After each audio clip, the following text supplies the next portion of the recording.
Story, Jack and the Beanstalk. Once upon a time, there was a boy named Jack who lived with his mother in a poor little cottage. They were so poor they hardly had enough food to eat. One day, Jack's mother told him to take their last cow to the market and sell it for money. On the way, Jack met a strange man who offered him a handful of magic beans in exchange for the cow. When Jack brought them home, his mother was furious and threw the beans out the window. The next morning, Jack woke to find a giant beanstalk stretching high into the clouds. Curious, he climbed it. At the top, he discovered a huge castle. Inside, he heard a thunderous voice, "Fee fi for fum. I smell the blood of an Englishman." Jack hid and watched as the giant counted bags of gold. On the table sat a magic hen that laid golden eggs, and a harp that played by itself. Each time the giant fell asleep, Jack stole something, first the gold, then the hen. But on his third visit, as he tried to take the harp, it cried out and woke the giant. The giant roared and chased Jack all the way to the beanstalk. Jack scrambled down as fast as he could. At the bottom, he grabbed an axe and chopped the stalk. The beanstalk crashed down, and the giant fell to his death. From then on, Jack and his mother lived happily with their newfound treasures. Moral of the story. This story teaches us that bravery and cleverness can change destiny, but greed may lead to danger. Story, The Fisherman and the Little Fish. Once upon a time, there was a fisherman who cast his nets in the river every day. Some days he caught big fish. Other days, he caught nothing at all. One day, he pulled up his net and found only a small fish struggling inside. He looked at it with disappointment and thought, "This is hardly enough for a meal." Then the little fish spoke. "Please, kind fisherman, let me go. Today I am too small to be of use. But one day, I will grow larger, and you can catch me again." The fisherman chuckled. He replied, "Perhaps I might catch you again when you're bigger, but perhaps I will never see you again. What I have in my hand today is worth more than a promise tomorrow." So he kept the little fish and went home with a smile. Moral of the story. This story teaches us that a sure thing today is worth more than an uncertain promise of tomorrow. Story, The Sparrow and the Horse. Once upon a time, a horse was made to pull a farmer's cart. Day after day, he worked hard, sweating heavily, but never complained. One day, a little sparrow flew down and perched on the horse's back. Puffing out his chest, the sparrow said, "Look at me, everyone sees the cart moving because I am carrying it." The horse chuckled but kept on pulling. By noon, the horse stopped to rest. The sparrow boasted again, "Ah, I must be truly mighty. The horse is tired, yet I still sit here proudly." As hours passed, the cart grew heavier with goods. The horse strained with all his strength.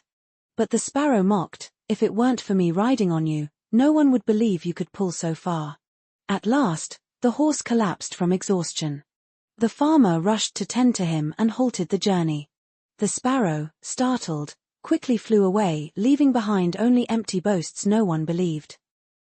Moral of the story. This story teaches us that boasting without truth will win no respect in the end. Story, The Bird and the Bell. Once upon a time, a great bell hung in a tall tower of a small village. Each day, the bell rang to tell the people when to work and when to rest. One day, a little bird perched upon the bell. When it heard the loud bong, bong, as the bell was struck, it grew excited.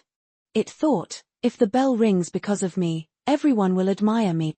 So the bird began pecking and striking with its beak. But no matter how hard it tried, the bell made only faint clinks that no one could hear. Round and round it flew, pecking at every part of the bell. But still, no great sound came forth. At last, the bird grew weary. It sighed and said, "The bell does not ring because of me. It rings because of the strength and skill of those who know how to strike it." And so the bird flew away, having learned that wishing alone without ability or knowledge leads to nothing. Moral of the story. This story teaches us that desire alone cannot succeed without the right knowledge and skill. Story: The Dog and the Cart. Once upon a time, a heavy cart moved slowly along a dirt road. The horses strained hard, pulling steadily step by step. The wheels creaked and rumbled loudly. From the roadside, a dog suddenly ran out. Startled by the moving cart, he did not step aside. Instead, he barked fiercely, running circles around the wheels. "Woof! Woof! You shall not pass," he barked proudly. But the horses did not stop. They pressed on, caring only about their duty to deliver the cart. The more the cart rolled on, the louder the dog barked, as if he were mighty. People who saw the scene laughed. They said, "How foolish, no cart was ever stopped by a barking dog." In the end, the dog grew tired, tongue hanging out. He sat and watched the cart disappear in the distance, realizing his barking had changed nothing at all.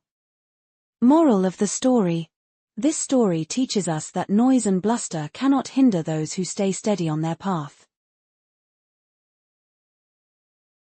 Story: The Proud Frog. Once upon a time, a frog lived by the side of a wide pond. One day, he saw an ox walking into the meadow. The ox was so large that all the animals turned their eyes in awe. The proud frog grew jealous. He thought, "Why should all admire the ox? I can be just as great." So the frog took a deep breath and puffed himself up until his belly was round. He asked another frog, "Am I as big as the ox now?" The other frog shook his head. The proud frog puffed up even more and asked again, "What about now?" "Still smaller," replied his friend. The frog kept puffing and puffing, refusing to stop. At last, his body could bear no more. With a loud pop, the frog burst. The animals gasped, then shook their heads sadly. "Pride and vanity lead only to ruin," they said. Moral of the story: this story teaches us that pride and vanity can destroy us when we try to be what we are not.